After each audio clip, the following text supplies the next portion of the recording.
Hello guys, long time no see. Um, I owe you guys this video since it's been a very long time. Um, I don't know, things been up and down. Um, really good actually for a while, and then I think the last couple of weeks I experienced somewhat of a setback, and it's not easy to get out of a setback, considering it's a long story, but there's a lot of things I can update, but I want to start by saying that this is probably going to be the last video that I'm going to upload. Um, Mostly because I um, I don't know. I experience a lot of. I mean, I think this is more. This having dystonia is more of a mental training or experience more than the physical experience, honestly. I mean, I think the hardest part, like I was mentioning in my previous videos too, was that the physical part was difficult, but the hardest part was the mental part. So since this is the last video, I want to get to the bottom of, I guess, things I did and what's been my experience overall and why I'm decided not to post any more videos. And there's so much things I want to say. I feel like every video I start with, oh, there's so many things I want to say. So many things I tried. I think I'm at a place where I'm doing my best to make peace with now. Yeah, I have been really emotional the last couple of weeks, mainly because I think I was at a place where I thought I tasted bliss and success and acceptance and everything that I wanted and dreamed of, um, and then kind of like watched it slipped away almost. I think through this whole experience, I started really look into, what troubles me, and the more I knew about what dystonia is, the more I realized I really had to fix. I don't want to say fix, that's such a heavy word, but really had to, I don't know, change my vibration, I guess. I was just such a, and not even like I'm a negative thinker. It just, I think like most human beings, there's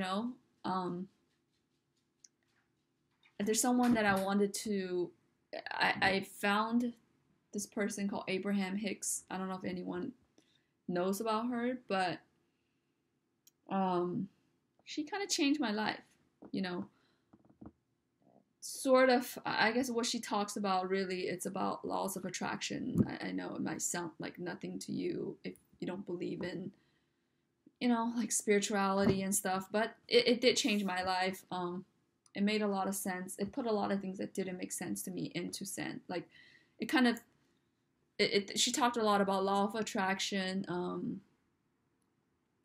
how humans really, we react to what is, our reality, where we say, and humans have this tendency to work really hard to get what they want, which is what I was doing in the beginning. I thought the more exercises I do, the I don't know, just the more I do, the more results I'm gonna get, which is actually the opposite, because we don't get what we want from. Sorry, it's a little hard to look at a camera just because my head is really turning, but I'm gonna try to face this way. Let's see, nope, my eyes are just like, no, I don't want to. We humans have tendencies just to work really hard, and we believe in sufferings. We think we should suffer to get what we want. And she really put things into perspective about, we attract what we want. And by focusing on what is, which is I'm not happy, my body's not doing what I want to do, I'm never gonna get what I want, which is wellness and acceptance of me and everything, you know. And so I started to just, I don't know, I guess I started really noticing how much I don't like myself. Maybe even before, but now way more, right? I mean, because I noticed that I will go on, you know, my whole day without looking in the mirror. Like, I will brush my teeth, I'll take a shower, do everything, and there's a mirror. I'm looking at it, but I'm not really taking in the image or processing things. Like, it's like I was consciously suppressing my senses, you know. And I think that had a lot to do with having trauma, anxiety, which kind of led to all of this.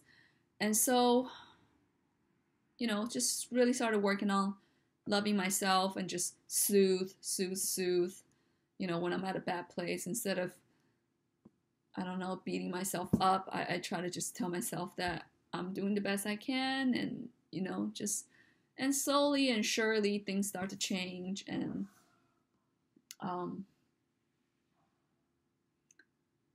I kind of just, I don't know how I ended up there, but I kind of just ended up at a place where I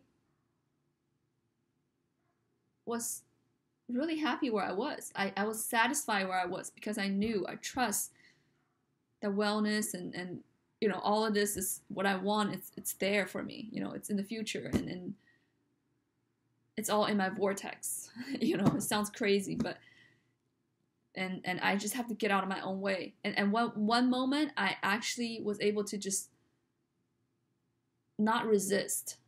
I think, you know, a lot of this dystonia was my resistance to what's happening. And when I seized that resistance, you know, through meditation, through just trying to think less about dystonia and, you know, stuff like that, trying to focus less on what is,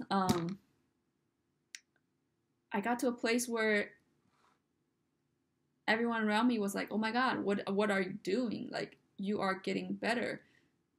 And I actually, last month or a couple of weeks ago, actually, I went to Canada again just to see Dr. Farias and just to do a recheck. And he was like, oh my God, like, you know, you almost got better too fast. And, you know, I don't know. I just said, I'm just at a really good place. Like, I'm not worried.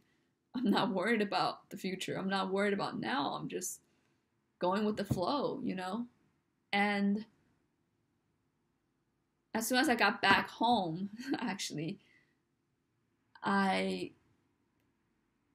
kind of had a setback of, I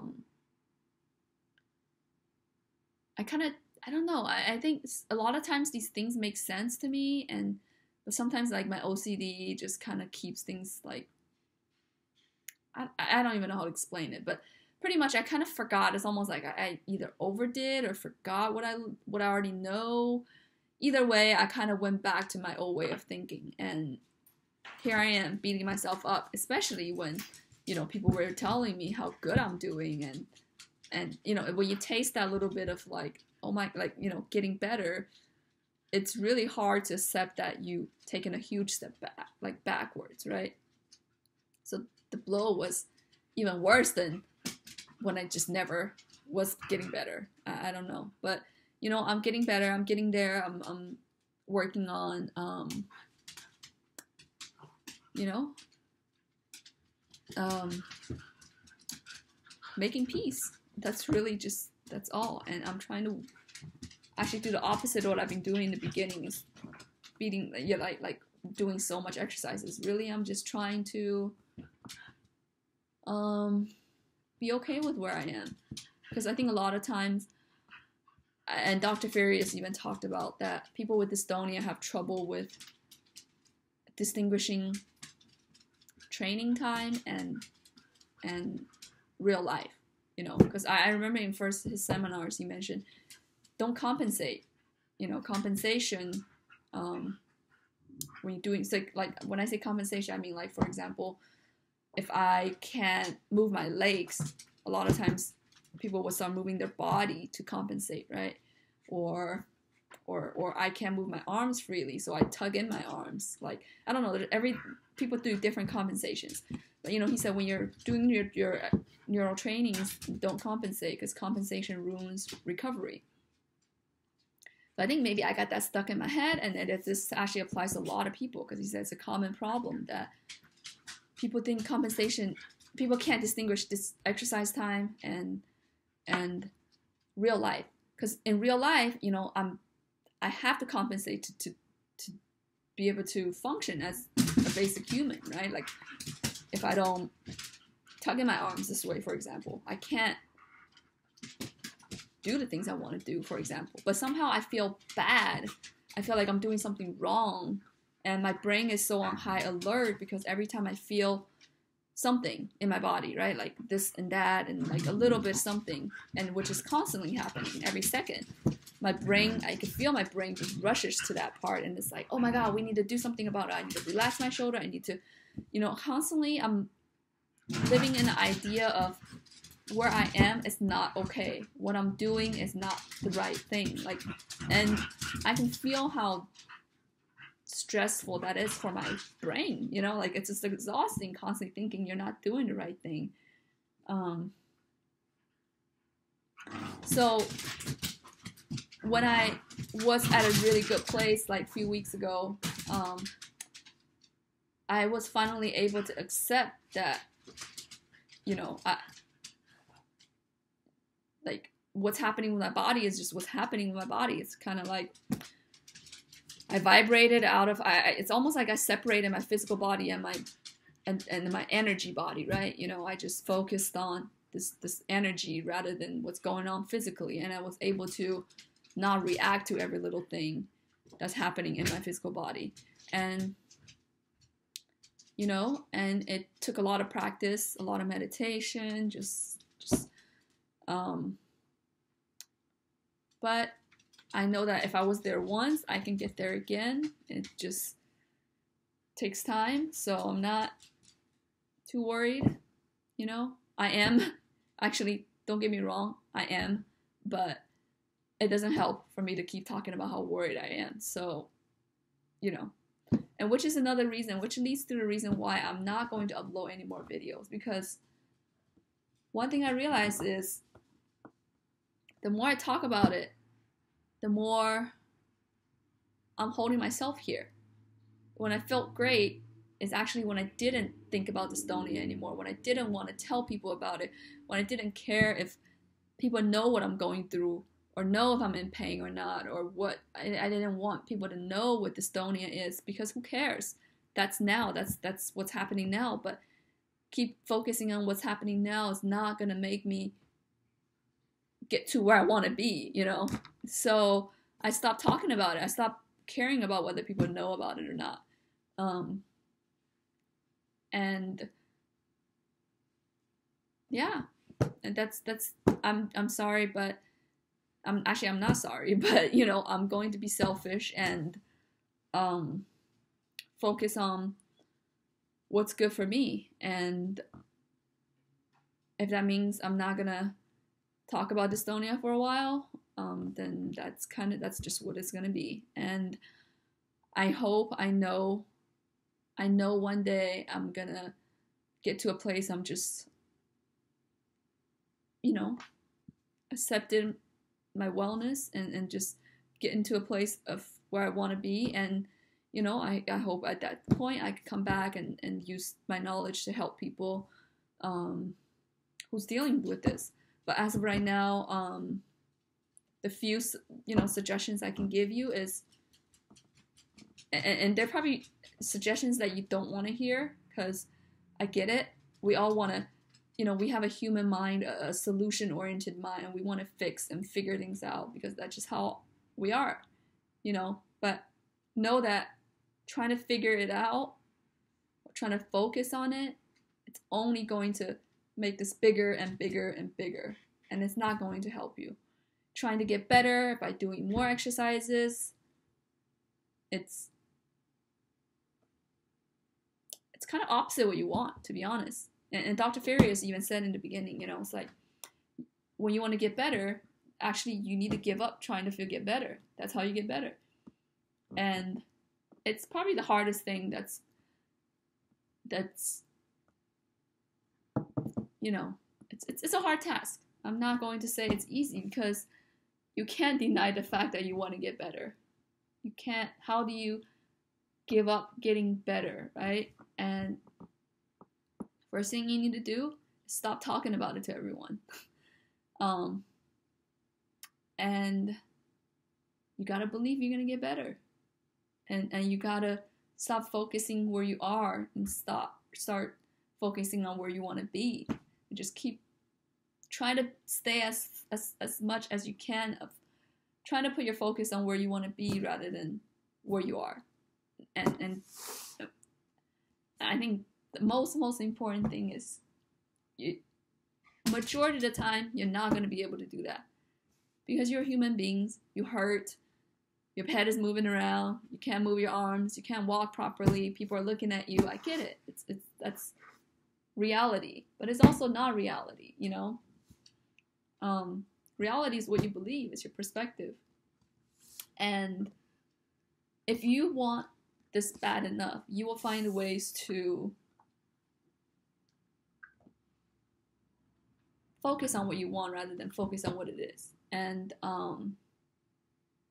at the end of the day, like I was saying, the most important thing is when majority of the time, you're not going to do what you know or want to do, right? You're going to keep thinking like a human. You're going to try to figure it out in your head, especially people with dystonia. Most likely have some sort of obsessive compulsive disorder or something. It doesn't help. I get it, because I obviously go through that, just constantly loops in my head. And just know that doesn't matter. You're trying, and pat yourself on the back, not in the back, on the back. Be the biggest self-soother to yourself, because nobody knows what you're going through. Only you know, but that should be the only thing that matters, and be proud of yourself.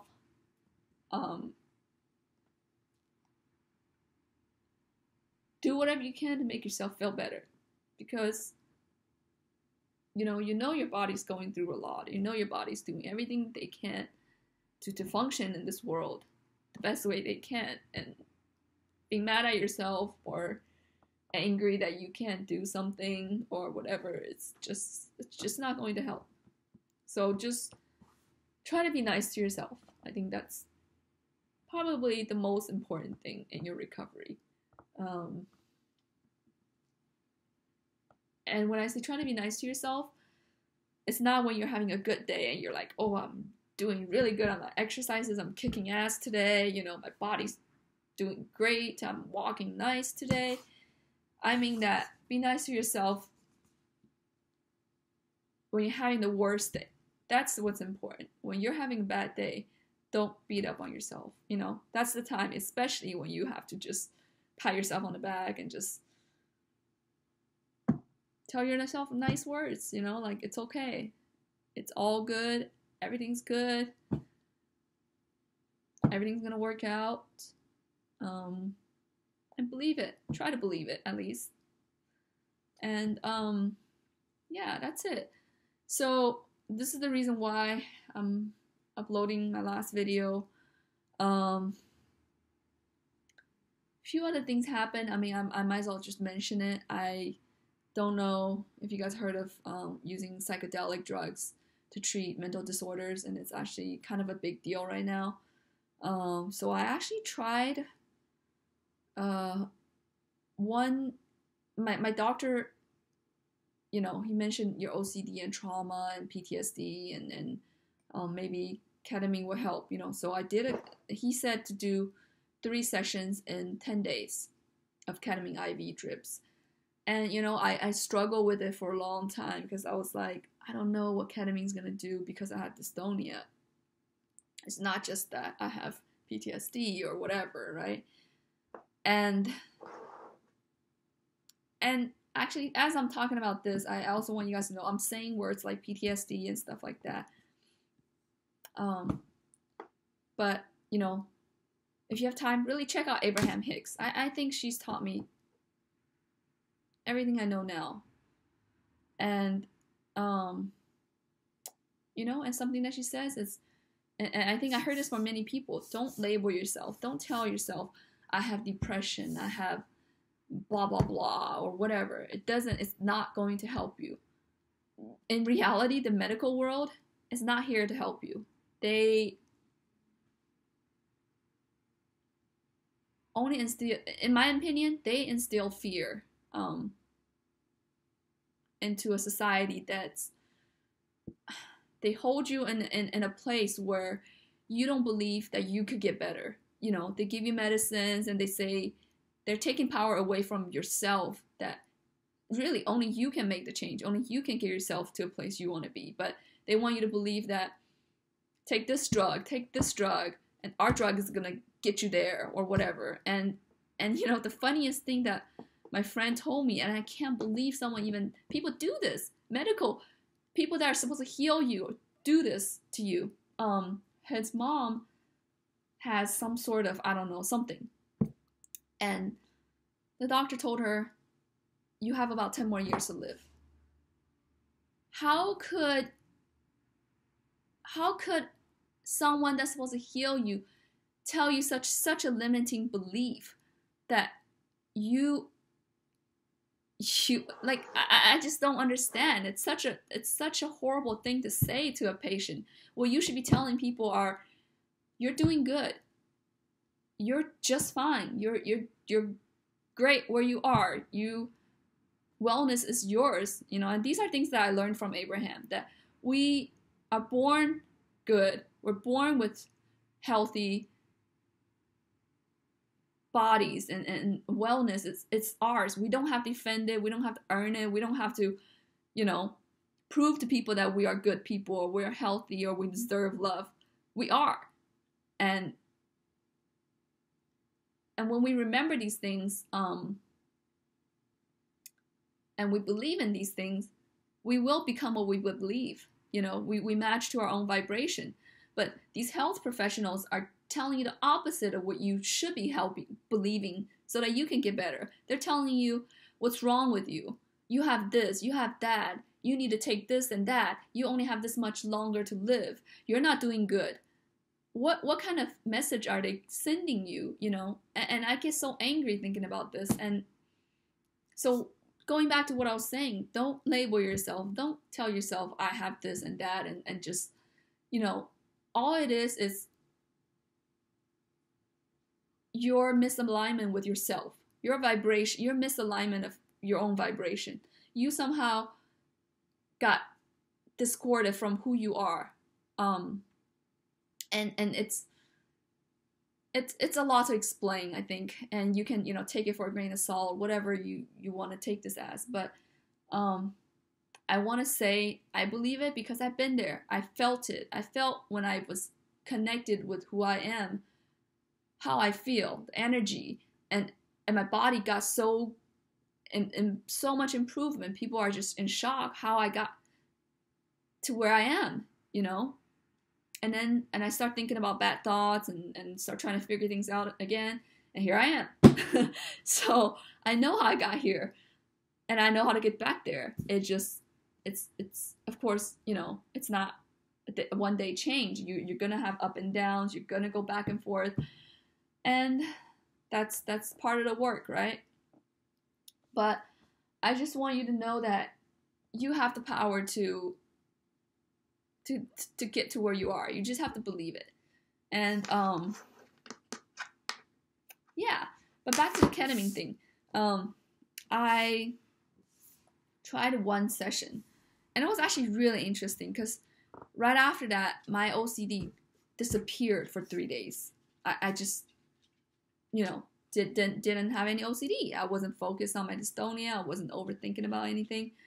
And it was amazing. It was an amazing feeling because it made me realize, because, you know, before that I was constantly thinking, I need to relax. I was trying to relax and trying to focus on how to get to something or whatever. And I didn't realize people relax by just relaxing. They don't relax by thinking constantly how to relax. You know, it just happens. So I decided not to continue with the rest of the 2 sessions because I also felt like it did make my dystonia a little worse. But that could just be me being paranoid. But I decided at the end that, you know, I'm at a great place, and I don't need to put myself through possible, you know, issues, right? So I decided not to, but I just wanted to put that out there. I don't know, maybe it's an option for you. Who knows, right? There's many things we can do to help ourselves. Yeah. So I want to thank everyone for your support. I really do appreciate it. And all these years, I think, yeah, it's been like a year and a half since I've been uploading. I'm doing great.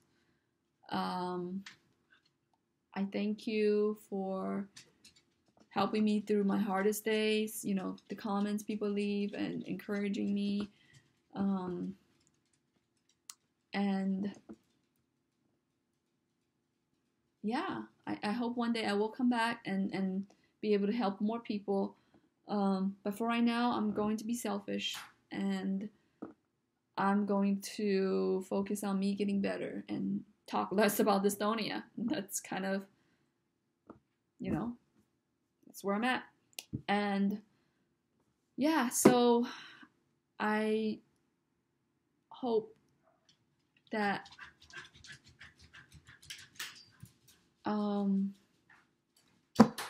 actually, I don't even know what to say. So I just want to say thank you, and everyone take care. I know you guys are doing great and doing exactly what you're doing, what you need to be doing. And so,